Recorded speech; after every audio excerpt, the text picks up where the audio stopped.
soon. There you go.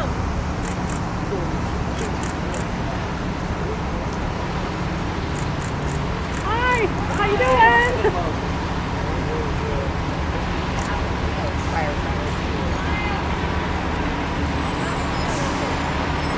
Hey, Nils.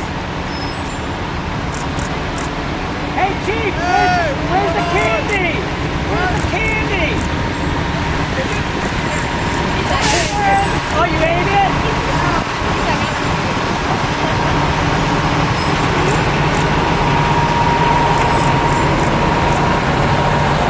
Hey! How you doing? Good.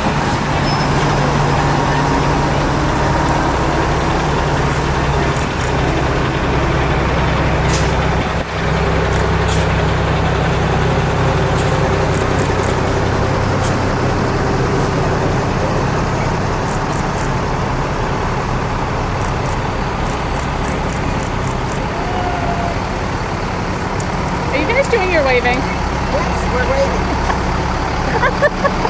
Yes, ma'am.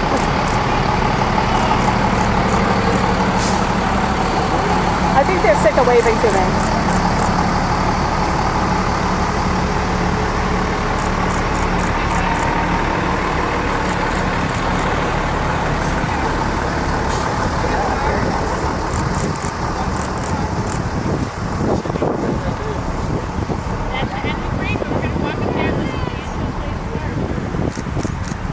Beautiful Memorial Day parade, and it is warm. If you can find some shade anywhere, take advantage of it.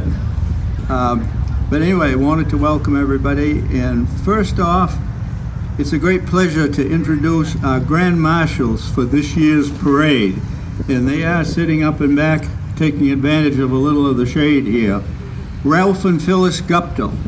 They've been married 65 years this year. Wow. How about that? Woo!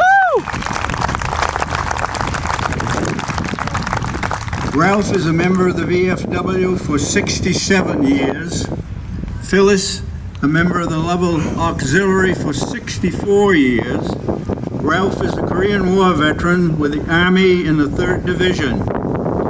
Together they have 3 sons, 6 grandchildren, and 17 great-grandchildren. How about that?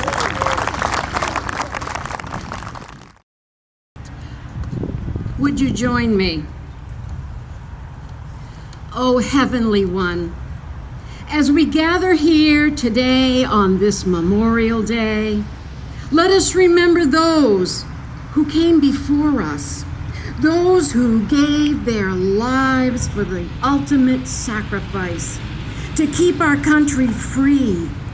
Let us model our lives after the brave ones who faced battle and death and gave their lives so that we could be free. Amen.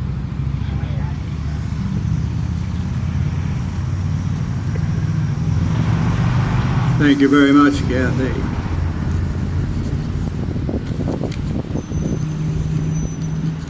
Our speaker today is well known throughout the area. He's a graduate of Fryeburg Academy. He also is an ex-Marine, also an ex-legislature in the state of Maine. He has served 3 presidents, and he is at the present an educator at Fryeburg Academy and also a member of the Select Board of Stowe, Maine. Please welcome Jim Wilfong.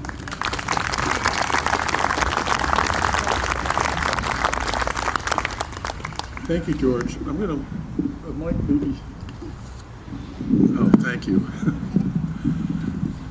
Thank you very much. It's a pleasure to be here, and it's always great to be here on Memorial Day. My grandfather and grandmother always called it Decoration Day, and so I used Decoration Day in this speech.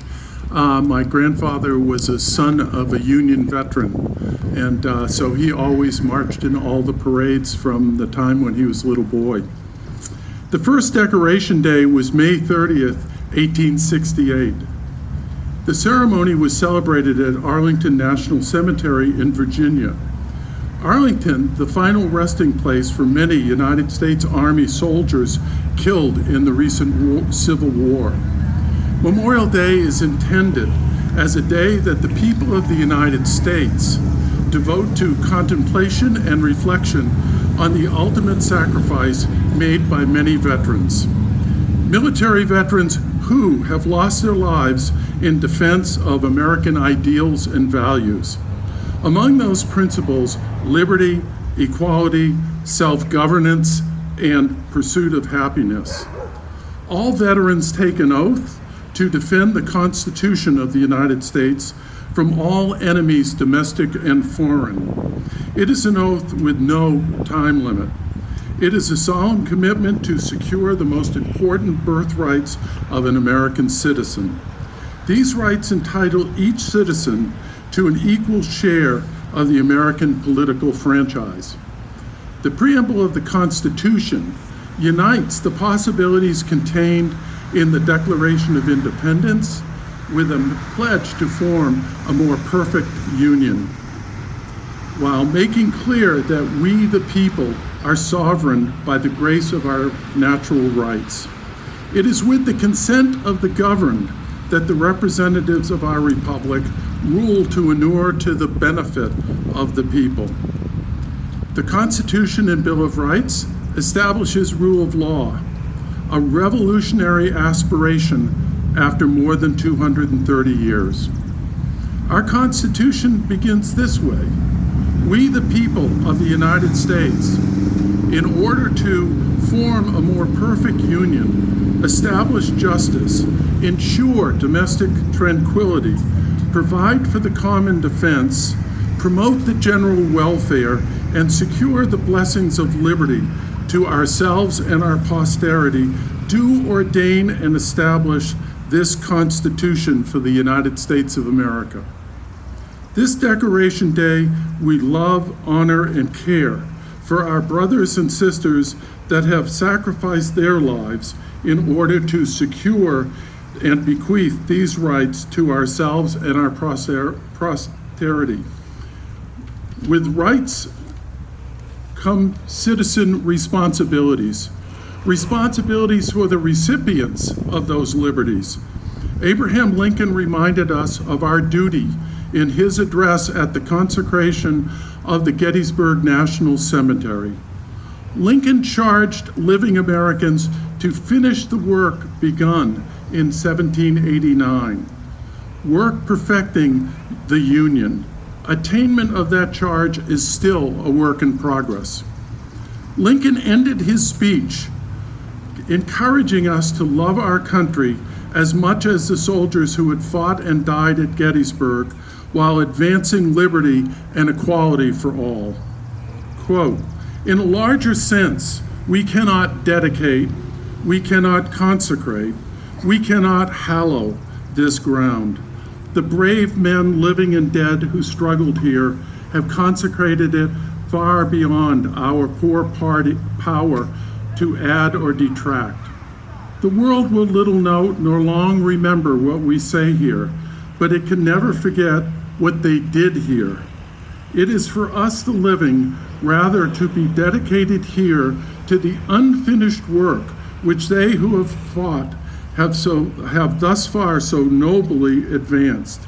It is rather for us to be here dedicated to the great task remaining before us, that from these honored dead we take increased devotion to that cause for which they gave the last full measure of devotion. That we here highly resolve that these dead shall not have died in vain, that this nation under God shall have a new birth of freedom, and that government of the people, by the people, for the people, should not perish from this earth. May God bless our soldiers who have gone before us, and may God bless America. Thank you.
proudly we hail, and the twilight's last gleaming, whose broad stripes and bright stars through the perilous fight, o'er the ramparts we watched, were so gallantly streaming, and the rockets' red glare, the bombs bursting in air, gave proof through the night that our flag was still there. Oh, say does that star-spangled banner yet wave o'er the land of the free and the home of the brave.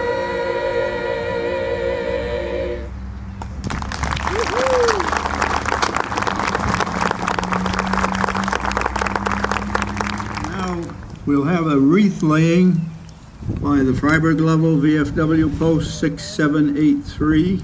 They'll put the wreath out here at our honor roll. That will be followed by taps, which will be followed by our benediction.